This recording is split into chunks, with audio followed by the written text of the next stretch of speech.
जय हिंद दोस्तों। उत्तरांचल ज्ञानशाला में आपका स्वागत है। आशा करता हूँ आपकी तैयारी बहुत बढ़िया चल रही होगी। और ये हमारा प्रैक्टिस टेस्ट 31 है।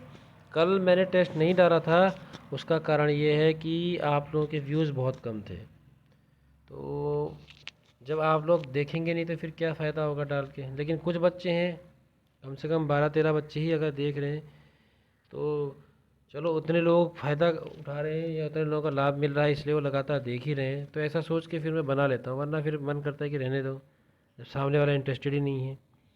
या आपको आपको जहाँ से भी आप पढ़ रहे होंगे वहाँ से आपका अभ्यास अच्छा हो रहा होगा। देखिए, मेरा तो ये कहना है कि एक बार आप इस प्रैक्टिस टेस्ट उत्तरांचल ज्ञानशाला की टेस्ट को ज़रूर देखिए। यहाँ पे जो क्वेश्चंस हैं उसको बनाने का एक तरीका है। यहाँ पर मैंने आपको पहले बताया कि क्वेश्चंस जो पुराने पेपर में आए हुए क्वेश्चंस हैं, जो इम्पोर्टेंट है, कॉमन क्वेश्चन है जो इम्पोर्टेंट है वो, फिर पुराने क्वेश्चन की तर्ज पे नए क्वेश्चन, इसके अलावा ऐसे तथ्य जो क्या कहते हैं किताबों में है लेकिन अभी तक पूछे नहीं गए हैं, या ऐसी चीज़ें जो आपकी सामान्य, जैसे आपके ज़्यादातर लोगों को मैंने देखा है लूसेंट ही पढ़ने में रहते हैं, तो लूसेंट वगैरह के अंदर से ही ऐसे क्वेश्चन जो आपने कभी उम्मीद नहीं किए कि एक सरल चीज़ को कैसे पूछ लिया। कई बार हम छोड़ देते, जैसे हम प्रस्तावना को कई बार बहुत अच्छे से नहीं पढ़ते कि इससे क्या पूछ लेगा, लेकिन उसी से कई सारे प्रश्न बन जाते हैं। करंट अफेयर के प्रश्न बहुत अच्छे प्रश्न हैं, जो कि आपको बहुत सारे करंट अफेयर के चैनल हैं, लेकिन मैं उनको भी देखता हूँ कि यार उनमें क्या मेरे पूछे हुए क्वेश्चन है। मुझे दिखता है कि नहीं, बहुत सारे क्वेश्चन तो है ही नहीं उनमें भी, ये प्रश्न यहाँ पे रहते हैं। इसके अलावा जब मैं विस्तृत किताबों का अध्ययन करता हूँ, क्योंकि मेरे पास बहुत सारे स्रोत हैं, तो उन स्रोतों में मुझे कई बार बड़े अच्छे फैक्ट मिल जाते हैं पढ़ते हुए, ये बड़ी अच्छी चीज़ें मिल जाती हैं। या पुराने अखबारों में, पत्रिकाओं में, मैगज़ीनों में कई बार पढ़ते हुए, या गवर्नमेंट वेबसाइट से कुछ ऐसी चीज़ें मिल जाती हैं, तो उस पर आधारित प्रश्न। तो ये सब चीज़ों का संकलन आपको मिलेगा। और ऐसा रहेगा कि आपके सामने अधिकतर चीज़ें कवर हो रही हैं। मान लीजिए आप पुराने पेपर नहीं लगा पाते हो, तो पुराने पेपर के जो इंपॉर्टेंट क्वेश्चन होते हैं, अब जैसे पुराने पेपर में आया है दांडी मार्च कब शुरू हुआ था, भारत छोड़ो आंदोलन कब शुरू हुआ था, या बुद्ध ने पहला उपदेश कहाँ दिया था। इस टाइप के प्रश्न मैं नहीं कवर करता हूँ, क्योंकि ये आपको पता है, ये आपकी किताब में सामान्यतः दिए हुए हैं। लेकिन पुराने प्रश्न में कुछ ऐसे प्रश्न होते हैं जो किताबों में नहीं होते हैं, या किताबों में से ऐसे निकाले गए हैं कि आप सोच भी नहीं सकते, पढ़ने के बाद भी आप उसको गलत कर दोगे। या किसी लाइन से कैसे प्रश्न बन सकता है वो चीज़, या उनसे निकलने वाले इनडायरेक्ट प्रश्न, आपको खुद इंटरप्रिटेशन करना पड़ेगा कि यार ये मतलब किताब में तो दिया नहीं, तो इसका ये होगा कि ये होगा। तो इस टाइप के प्रश्न यहाँ पे रहते हैं, इसलिए आप इसको ज़रूर देखिए। और इसका लेवल ऐसा है कि जो UKPSC ख़ास तौर पे जिस तरह की चीज़ें करता आ रहा है, बाकी जो SSC के बच्चे हैं, स्टाफ सिलेक्शन कमीशन हो गया आपका, या यूपी के बच्चे हो गए, या अन्य राज्य की तैयारी करने वाले के, उनके लिए भी GK के प्रश्न तो यहाँ पर बहुत महत्वपूर्ण है। चलिए, आप इसको शेयर कीजिए। जब आप इसमें शेयर करेंगे, कमेंट करके बताएंगे, तभी फिर बनाने का मज़ा आएगा। ठीक है, तो ये प्रैक्टिस टेस्ट 31 है, GK GS करंट अफेयर्स। तो UKSSC और UKPSC, UPPCS, UPSSC है, SSC, रेलवे, IB का जो सिक्योरिटी असिस्टेंट का पेपर आने वाला है, CDS CAPF में जो इस तरह के MCQs आते हैं, वहाँ पर भी बहुत मददगार होता है। करंट अफेयर भी है, टेलीग्राम से आप लिंक प्राप्त कर सकते हैं। तो शुरू करते हैं। POK के किस जिले को भारत द्वारा जम्मू और कश्मीर केंद्र शासित प्रदेश का हिस्सा बनाया जाता है? तो पहले कोई ऐसा जिला था जो POK में आता था, अभी जम्मू कश्मीर केंद्र शासित प्रदेश बन गया। तो वो कौन सा जिला है जो POK में आता था, या POK में था लेकिन उसको अब जम्मू कश्मीर केंद्र शासित प्रदेश का हिस्सा बनाया जाता है? तो आपको बताना है। तो ये तीनों ज़िले, मुजफ्फराबाद, मीरपुर और पुंछ, ये सभी के सभी जो हैं अभी हमारे जम्मू कश्मीर केंद्र शासित प्रदेश या union territory of Jammu and Kashmir में आते हैं। तो उत्तर हो जाएगा यह सभी। बाकी आप नक्शा देखिए, ऐसे प्रश्न के लिए नक्शा जरूर देखिए। अगला प्रश्न है, हिंद महासागर आयोग, इंडियन ओशन कमीशन में भारत की वर्तमान स्थिति क्या है? तो भारत इसमें क्या है? ऑब्जर्वर है, अन्वेषक। भारत के संविधान के किस अनुच्छेद के तहत राज्य के राज्यपाल राष्ट्रपति के विचारों के लिए एक विधेयक को फिर से भेज सकते हैं? अच्छा प्रश्न है। ऐसे कुछ ऐसे होते हैं आर्टिकल जो हम नहीं पढ़ते हैं, सोचते नहीं कि ये नहीं आएंगे, इंपॉर्टेंट है, वो पढ़ते हैं, लेकिन कभी कभी वो आर्टिकल आ जाते हैं। तो आर्टिकल है 202। भारतीय नौसेना की पहली महिला पायलट कौन बनी? करंट अफेयर क्वेश्चन है, बहुत लोगों को पता होगा, कुछ लोगों को नहीं भी पता होगा। ठीक है, तो ये है आपकी भारतीय नौसेना की पहली महिला पायलट कौन बनी? तो ये ध्यान रखना आपको, ये है आपकी अवनी चतुर्वेदी। ठीक है, माफ़ कीजिएगा, ये है आपकी शिवांगी स्वरूप।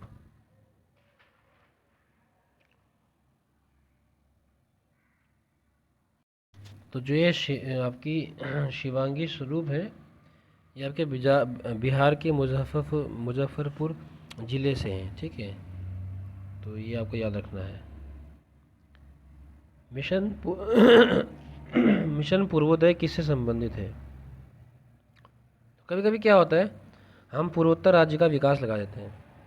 ठीक है, ये बहुत बार होता है। जब मैंने शुरू में पहली बार ये प्रश्न किया था तो मैंने भी यही सोचा, लेकिन ये पूर्वोदय विकास से संबंधित नहीं है, ये है आपके स्टील से संबंधित, जो आपके पूर्व के राज्य हैं। आपका झारखंड है, उड़ीसा है, पश्चिम बंगाल है। तो इन क्षेत्रों में स्टील के उत्पादन को बढ़ावा देने के लिए, इस चीज़ के लिए ये मिशन शुरू किया गया है। निम्नलिखित में से कौन मैकोंग गंगा सहयोग, जो मैकोंग गंगा कोऑपरेशन है, उसका सदस्य नहीं है, हमें बताना है। ठीक है, तो नेपाल इसका सदस्य नहीं है।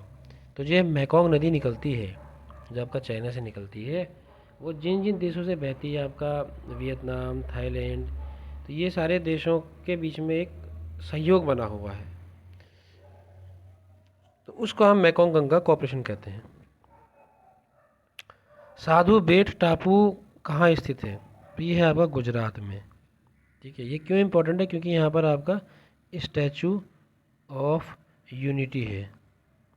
सरदार वल्लभ भाई पटेल की जो सबसे लंबी जो मूर्ति है, सबसे ऊंची मूर्ति है, वो यहाँ पर है। ठीक है,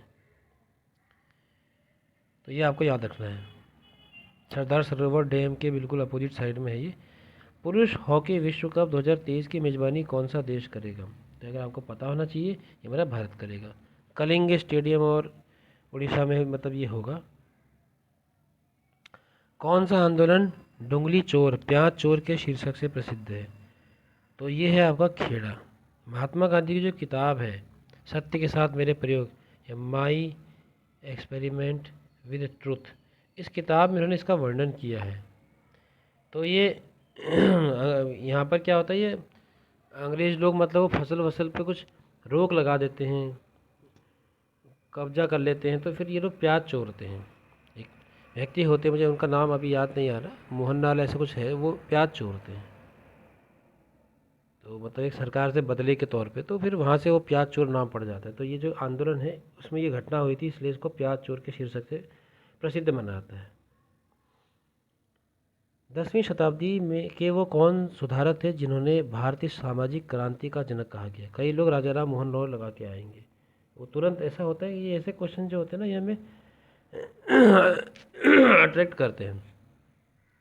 ये ऐसा तो होता है, ऑप्शन हमारे पड़े हुए आ जाते हैं, क्वेश्चन मिलता जुलता होता है, हम सीधे उस ऑप्शन पर टिक लगाते हैं और हमें बड़ा आत्मविश्वास होता है कि सही है, लेकिन वो कई बार गलत हो जाता है क्योंकि हम प्रश्न को सही से नहीं पढ़ते। तो ये कह रहा है कि भारतीय सामाजिक क्रांति का जनक है, ये नहीं कह रहा है कि पुनर्जागरण का जनक है। तो ये हैं आपके महर्षि या महात्मा ज्योतिराव फुले। ठीक है, ये आपको याद रखना है। किस तरह का प्रक्रम छोटी फाइल बनाता है जिसका इंटरनेट पर स्थानांतरण तीव्र होता है? या कहें, what type of process creates a smaller file that is faster to transfer over the internet? तो ये होता है कंप्रेशन, हम कंप्रेस करके भेजते हैं।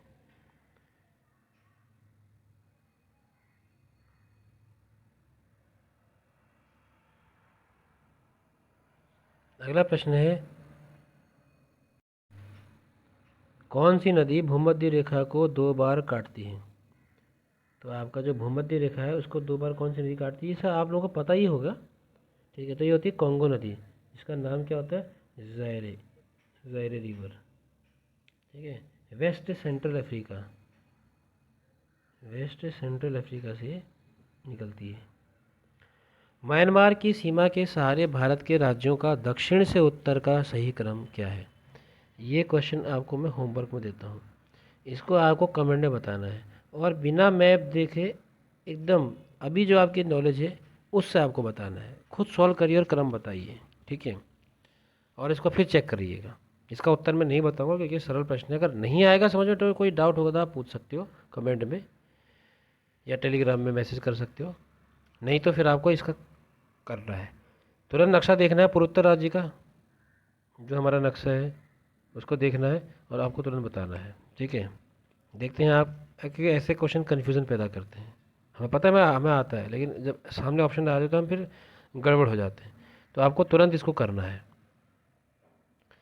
14वां प्रश्न है, निम्नलिखित देशों में से किसके साथ भारत की तीसरी सबसे लंबी सीमा लगती है? हम पहला तो पढ़ लेते हैं, बांग्लादेश, सभी याद करते हैं। कभी अब एग्जामिनर आगे बढ़ने लगा है कि चलो भैया दूसरा और तीसरा पूछते हैं, ठीक है? तो ऐसा हो रहा है। तो तीसरी सबसे लंबी सीमा है पाकिस्तान के साथ, याद रखिएगा। सबसे कम है अफगानिस्तान के साथ, लगभग 105 या 6 किलोमीटर या 101 किलोमीटर के आसपास है। परीक्षा है, एग्जामिनर है, आप ये थोड़ी कह सकते कि ऐसा कैसे पूछ दिया, तीसरा क्यों पूछ दिया, पहला नहीं पूछा। तो कुछ भी हो सकता है, आपको जानकारी होनी चाहिए। 2011 की जनगणना के अनुसार किस राज्य की साक्षरता दर सर्वाधिक है? तो ये आपको बताना है। तो सर्वाधिक साक्षरता दर, ये प्रश्न भी आपका होमवर्क है। देखते हैं आप वीडियो देख रहे हैं, फ़ायदा कमा रहे हैं, इसको आपको कमेंट करना है। यहाँ पर कन्फ्यूज़न हो सकता है, ठीक है? तो चलिए देखते हैं क्या क्या करते हैं आप लोग। तो ये थे जीके के प्रश्न। जिन लोगों का उत्तराखंड का पेपर नहीं है वो यहाँ पे छोड़ सकता है। उत्तराखंड वाले बच्चे आइए फटाफट उत्तराखंड के सवाल करते हैं। उत्तराखंड में राष्ट्रपति शासन पूर्णतः कब समाप्त हुआ था? कब समाप्त हुआ था पूर्णतः? इसकी पूरी कहानी है, मैं शॉर्ट्स में डालूंगा, आप लोग चाहे तो देख सकते हैं। तो इसकी कहानी में जो इस प्रकार जो उत्तर जाता है वो जाता है 11 मई 2016 को, ठीक है? तो पहला जो ब्रेक होता है ना, 21 अप्रैल को ब्रेक लगता है इस पर, पहला ब्रेक। हाई कोर्ट इसको मतलब ख़त्म कर देता है, लेकिन मामला सुप्रीम कोर्ट में जाता है। वो कहते हैं नहीं, ये बरकरार रहेगा जब तक का हम भाजपा सरकार की या केंद्र सरकार के फैसले पे, मतलब उनके याचिका पे निर्णय नहीं दे देते। तो तुरंत अगले दिन से यानी कि 22 अप्रैल से ये पुनः लागू हो जाता है, मतलब कंटिन्यू रहता है, ठीक है? ऑर्डर के हिसाब से 21 तारीख को हाई कोर्ट इसको समाप्त करता है, लेकिन सुप्रीम कोर्ट इसको 22 तारीख से फिर से कंटिन्यू रख देता है। तो ऐसा हुआ, फिर जाके अंतिम तौर से सुप्रीम कोर्ट इसको ख़त्म करता है 11 मई को। काशीपुर की चामुंडा देवी देवी किसकी सबसे बड़ी देवी मानी जाती है? तो बहुत अच्छा क्वेश्चन, आप लोगों को याद होगा, ये है बोक्सा की। प्राचीन समय में किसको कुब्जाभ्रक के रूप में जाना जाता था? तो ये है ऋषिकेश। ये प्रश्न रिपीटेड है, आपको आता भी होगा।